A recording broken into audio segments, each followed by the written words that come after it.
se mostra um diálogo entre a Trindade.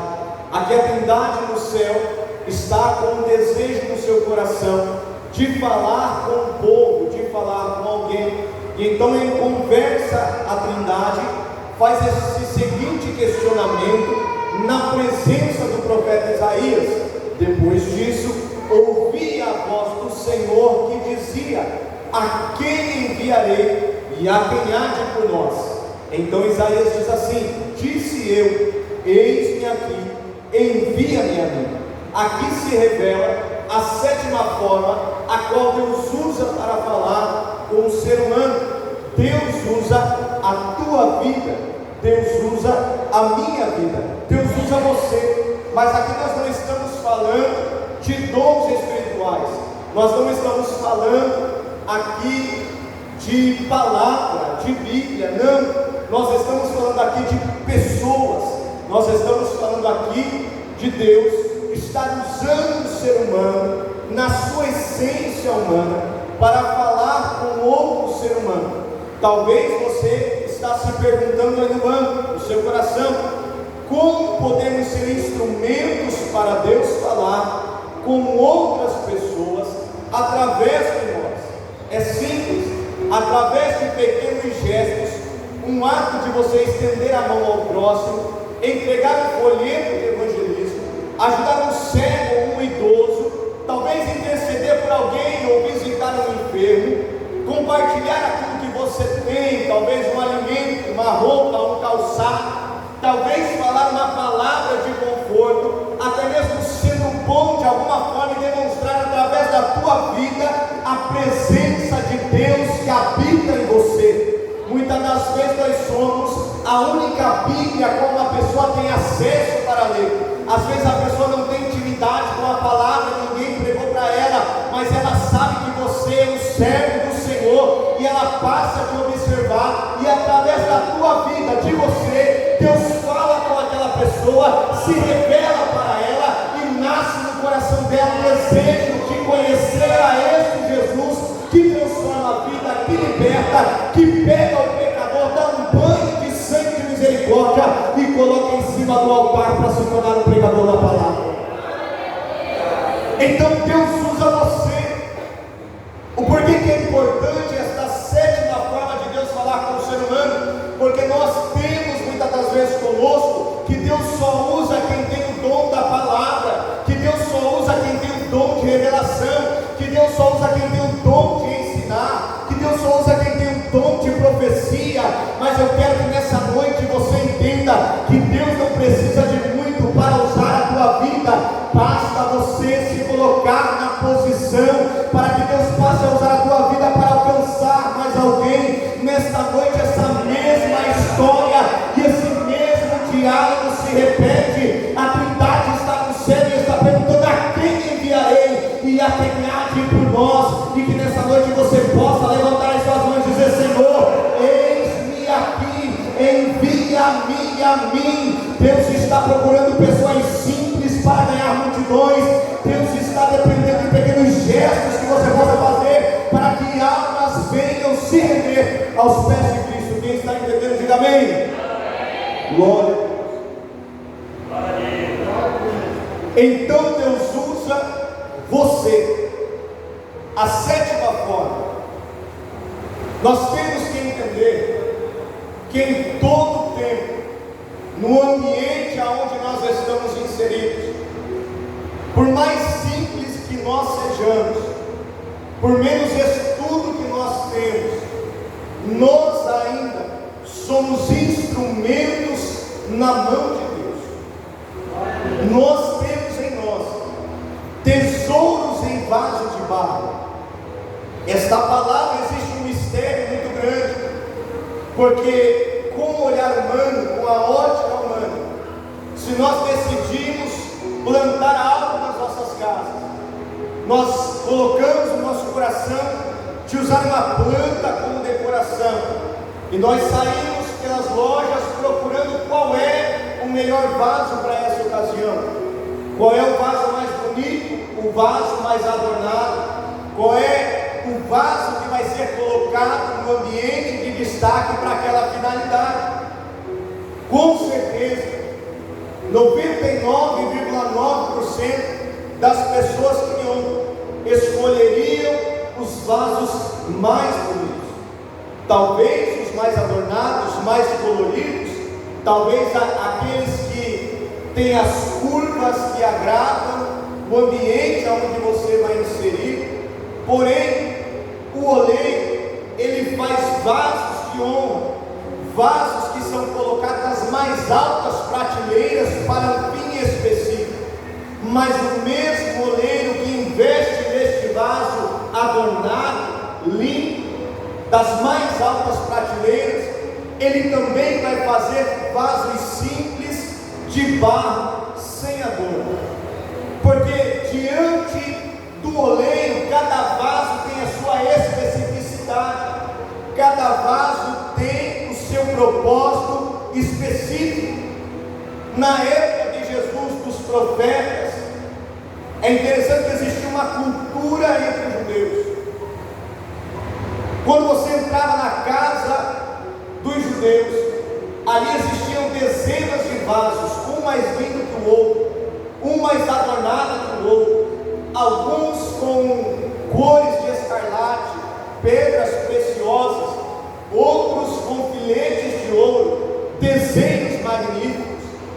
Mas, todavia, entretanto, aqueles vasos, por mais lindos que fossem e tivessem ali o seu trabalho específico de adornar a casa, e quem entrava na casa elogiava aqueles vasos, existia um tipo de vaso que não podia faltar na casa do judeu. Qual é, pastor? É o vaso simples, o vaso de barro. O vaso de barro, ele carrega uma característica totalmente diferente do vaso adornado que é colocado no lugar de destaque. Qual é, pastor? Quando as pessoas, os judeus, o dono daquela casa, eles tinham algo de muito precioso. Muitos tinham joias, braceletes, pulseiras, brincos, tecidos, adornos. Quando tinha a mais alta preciosidade da família, não era colocada dentro dos vasos de destaque, muito pelo contrário. Este tesouro mais precioso, ele era colocado no vaso mais simples, o vaso de barro. E este vaso de barro não era colocado nas mais altas prateleiras, para que quem chegasse e visse, não.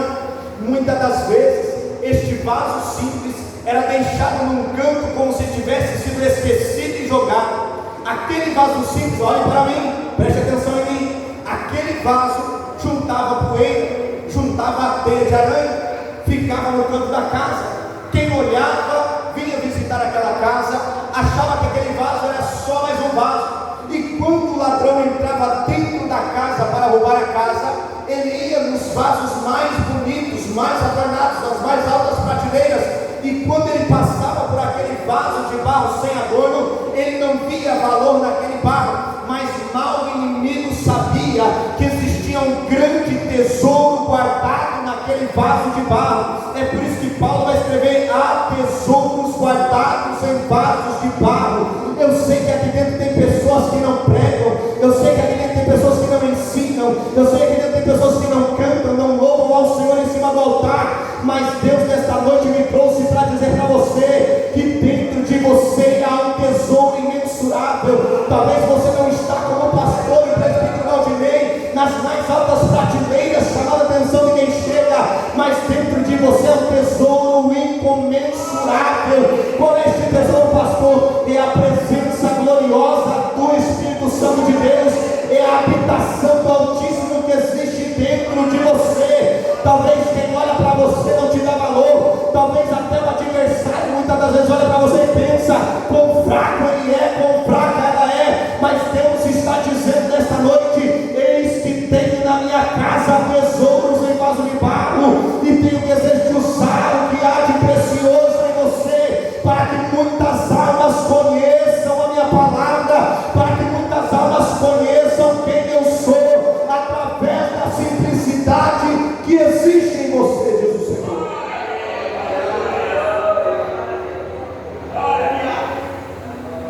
Glória a Deus, achei que você não ia reagir. Quem está vivo diz amém.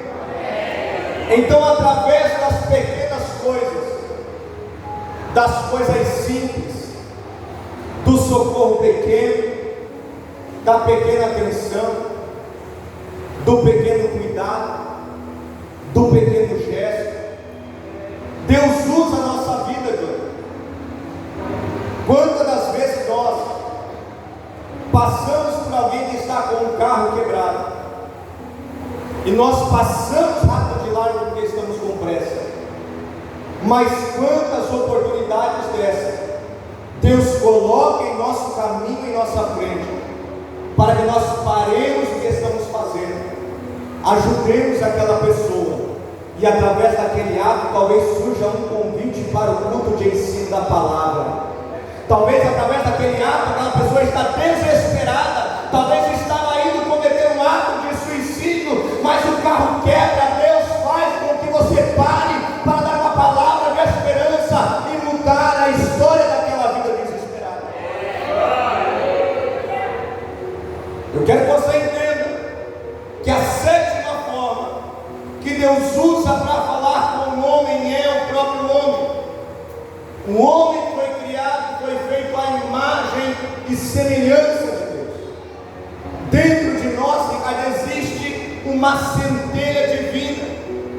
O ser humano, ele tem a capacidade de exercer o amor até mesmo de forma incondicional.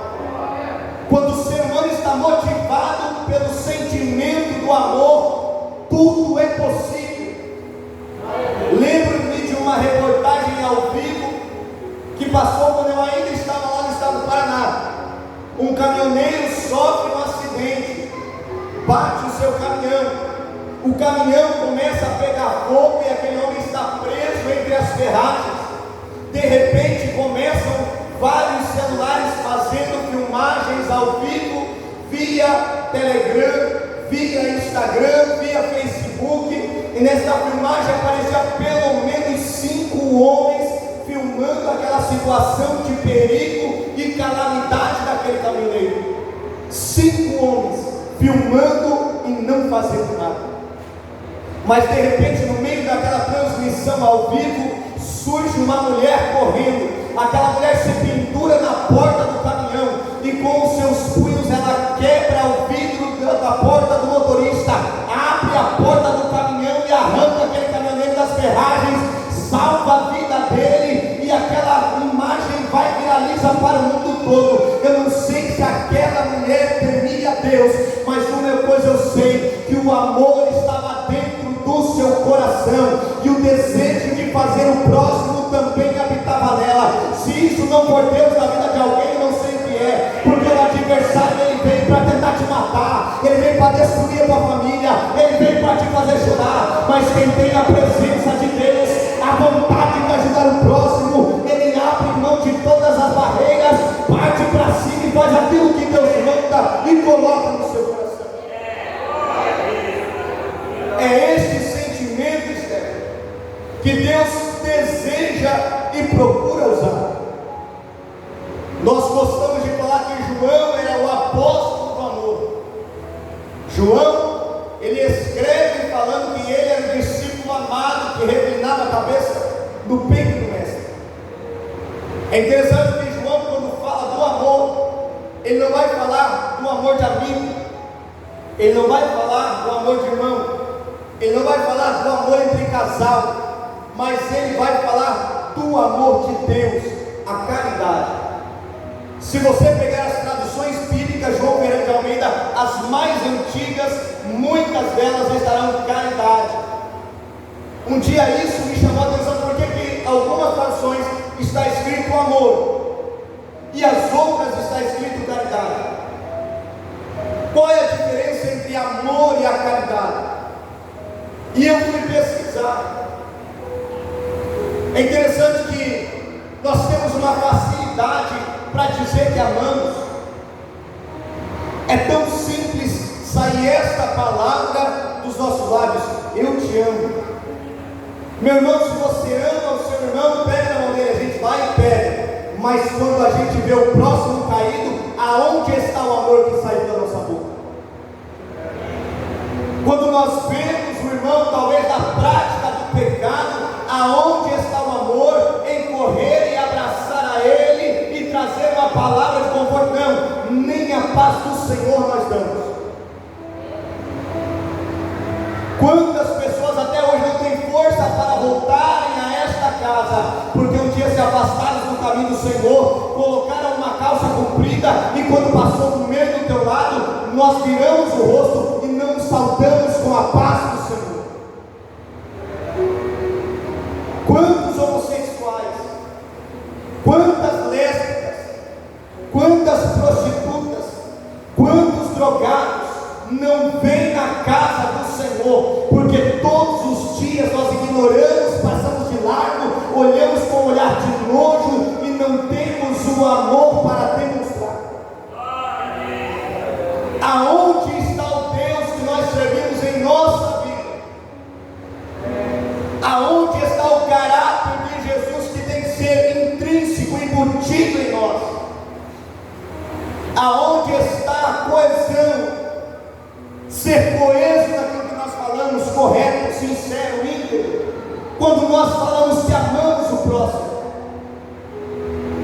Porque Jesus, quando caminhou na terra, Ele não andava com os príncipes das sinagogas, Ele não fazia questão de se assentar com os maiorais do templo, mas quem queria ver Jesus, podia ir no tanque de Betesda.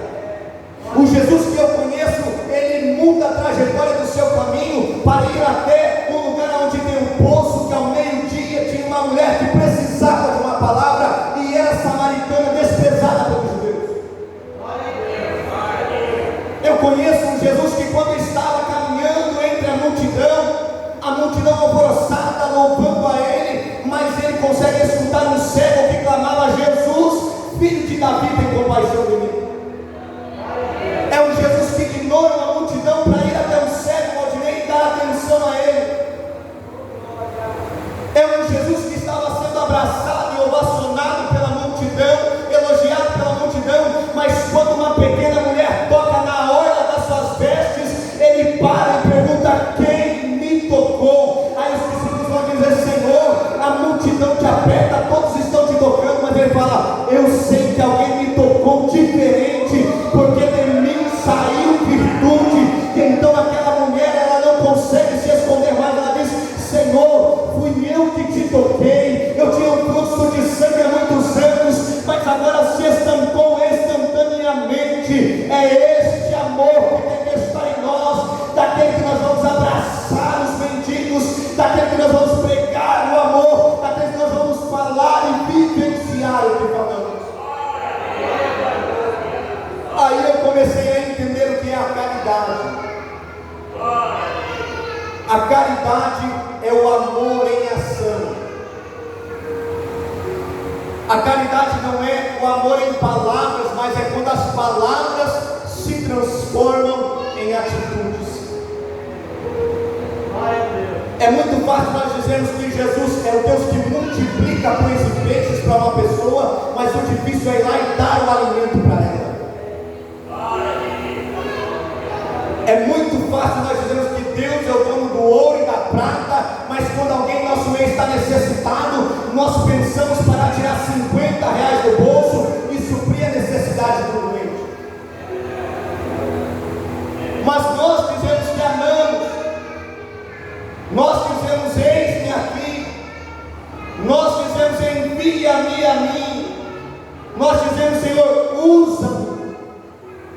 Quem é dos anos 90 aqui cantou muito: usa-me, Senhor, e me conheces, é como um farol que brilha à noite, como ponte sobre as águas, como abrigo no deserto, como flecha que acerta o alvo.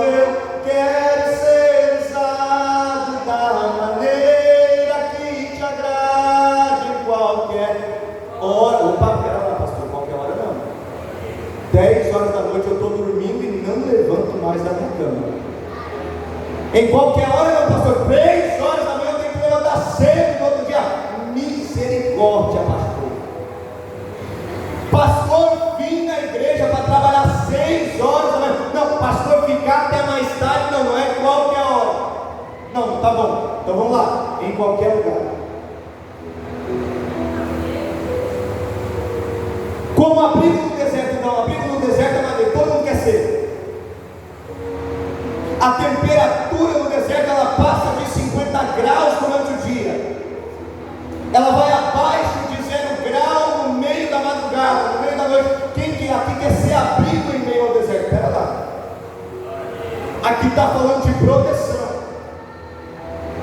Aqui está falando de alguém que está em necessidade, e você que está um pouco mais forte, você vai cobrir dela. Cobrir do que, pastor? Cobrir de oração, cobrir de jejum, cobrir de palavra, cobrir de tudo quanto você pode proporcionar. Mas saiba que abrigo é o primeiro a ser atingido. Saiba que quem está fazendo a cobertura é o primeiro a padecer necessidade. Mas a Bíblia está dizendo: nós que estamos fortes temos que aprender a suportar aqueles que estão fracos. Nem todo dia uma pessoa tem força para orar, nem todo dia tem força para jejuar, nem todo dia tem força para ler a Bíblia. Mas nós que estamos aqui nesta noite, que estamos fortes espiritualmente, temos que suportar aqueles que estão fracos.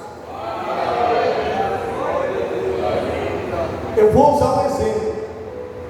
Não pense que eu me acho melhor que ninguém, porque a gente me conhece, sabe o que eu menos gosto de fazer. O que eu menos gosto é glorificar a alma e orar. É o que eu menos gosto. Eu sou daqueles que gostam de ficar quietinho, de repente a lágrima começa a descer, começa a falar mistério, daqui a pouco explode. É assim que eu gosto. Mas a Bíblia diz que aquele que estão fortes tem que suportar os fracos. Quantas das vezes esse jovem pastor, sem voz nenhuma, tomando remédio, vem aqui e ora, 1 hora junto com vocês, orando alto e clamando, porque o Espírito Santo falava assim: meu filho, não para de orar, porque tem pessoas que não conseguem expressar uma palavra, e como ela não consegue expressar palavras, a tua oração cobre o silêncio que ela está fazendo, e eu consigo colher o silêncio da alma dela.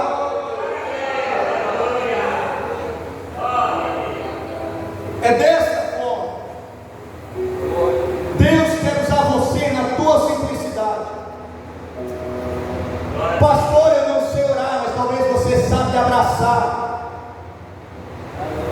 Pastor, eu não sou bom com abraços, mas talvez o teu sorriso salve o dia de alguém.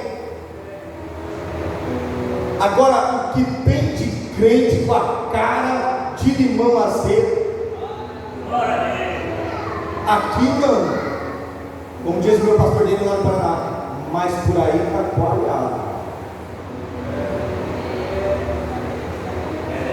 Você acredita que tem crente que conhece outro crente, encontra na fila de algum lugar e finge que está comprando algo para não cumprimentar? Você já passou por isso? Já passou por isso? Já passou por isso? A gente falou principalmente se tiver de calça. Mas deixa eu dizer uma coisa para você: quem aqui não nasceu em berço evangélico? Levanta a mão. A maioria. Quando Jesus te abraçou, como é que você estava? Quando Jesus te salvou, como é que você estava? Quando Jesus foi lá e te puxou do lamaçal do pecado, te arrancou das casas de Satanás, você estava de terno e gravata?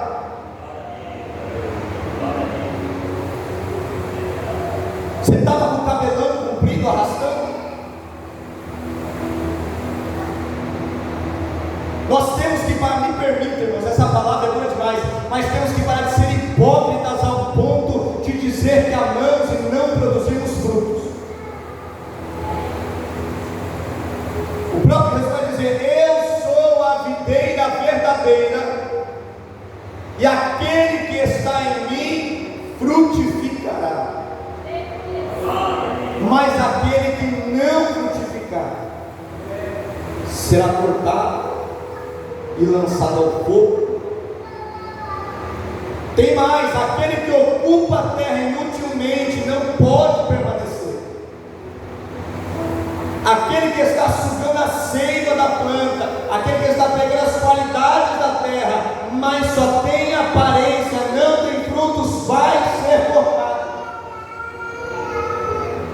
Não sou eu que estou dizendo, essa palavra é dura, reclama com quem escreveu, com quem falou. Eu não sei vocês, mas tem uma técnica que eu não aprendi. Você que vai lá na chácara, traz mandioca para o pastor, irmão para o pastor, é uma bênção. Valdinei de vez em quando vai com as linhas trabalhar, traz umas coisas gostosas para o pastor. É para vocês que eu vou falar esse exemplo, aprendi, vocês aplicam lá. Mas você continua me olhando para aprender também. A árvore frutífera, quando vem ano e passando e ela não dá frutos, existe uma técnica que faz ela produzir. Ela não dá fruto. O que você vai fazer então, pastor? Você pega o facão. Poda não é poda. Não é poda. Você pega o facão, machado, qualquer coisa, e você vai ferir ela inteirinha. Você fere ela, picota ela inteirinha, não o suficiente para matar, mas o suficiente para ferir. Aquela planta vai entender que a vida dela está sendo ameaçada, que ela está prestes a morrer. Então, na próxima oportunidade, ela vai produzir frutos. Se você acha que é isso que eu estou falando, vai pesquisar. Ela começa a produzir frutos e frutos e frutos, porque ela pensa que ela vai morrer. Então, ela tem que produzir para que ela não venha morrer.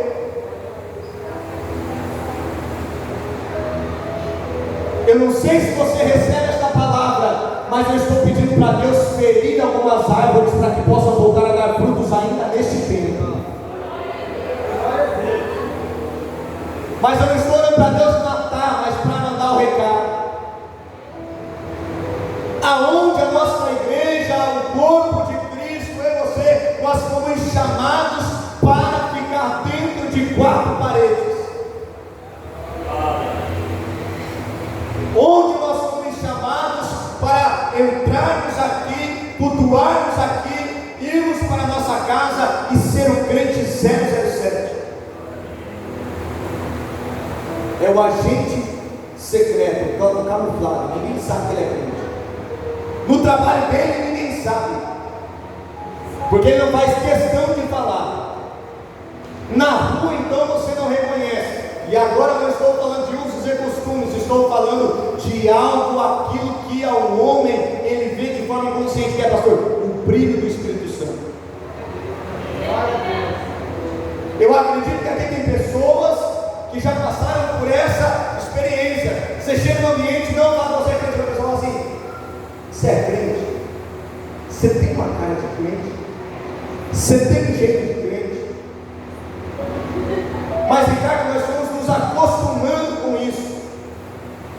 Nós fomos nos acostumando com as pessoas descobrindo que nós somos crentes. Só que tem um agravante, tem gente que não faz questão de falar que é crente, porque ele não tem testemunho pesado o suficiente para subsidiar o comportamento. Eu gosto de chegar no ambiente que eu vou, seja de trabalho, seja o que for. Na primeira oportunidade eu falo: opa, sou da Assembleia de Deus. Se é daquela igreja que o pastor grita, é daquela mesmo. Porque como Deus vai te usar se você não dizer: eis-me aqui, Senhor, envia-me a mim? O Espírito Santo me faz lembrar de um personagem muito interessante, chamado Jonas. Jonas era muito parecido comigo, com você. Jonas, ele era profeta, usado por Deus. Aí Deus fala assim: Jonas, vai pregar na cidade de Nínive, quero salvar aquele povo. Eu, Senhor, aquele povo não presta, aquele povo mata, aquele povo estupra, aquele povo fuma maconha, cheira droga, prostitui, bebe, anda tudo perdido. Eu não vou. Jonas vai. Aí Jonas começa a fugir do chamado. Jonas foge por 3 vezes. Por 3 vezes Deus manda e ele recusa o ir do Senhor. Só que chega um momento que não tem mais para onde Jonas fugir. Jonas fugiu tanto que aonde ele foi parar foi no fundo de um barco, porão da vida. Tem crente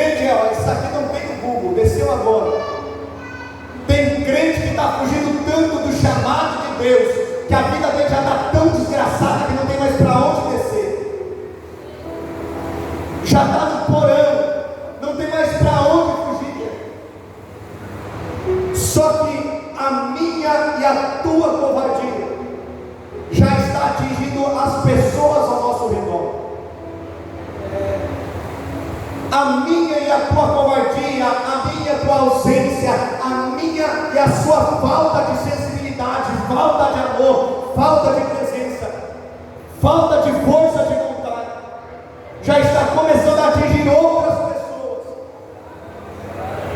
E as pessoas estão percebendo, sabia, doutor? As pessoas começam a perguntar: tem algo de errado? Tem um crente do meu lado, mas as coisas estão dando errado, tem algo de errado. Tem um crente perto de mim, mas a situação está piorando, tem algo de errado. Aí eu passo a ver na história de Jonas pessoas ímpias com mais visão espiritual do que Jonas. Vamos lançar sorte, porque a tempestade vai nos assolar. Adivinha quem cai? Não, me ajuda aí, em nome de Jesus. Não está todo mundo para dar gostando. Está docinho igual mesmo. Cai em quem, igreja? Cai em quem, igreja?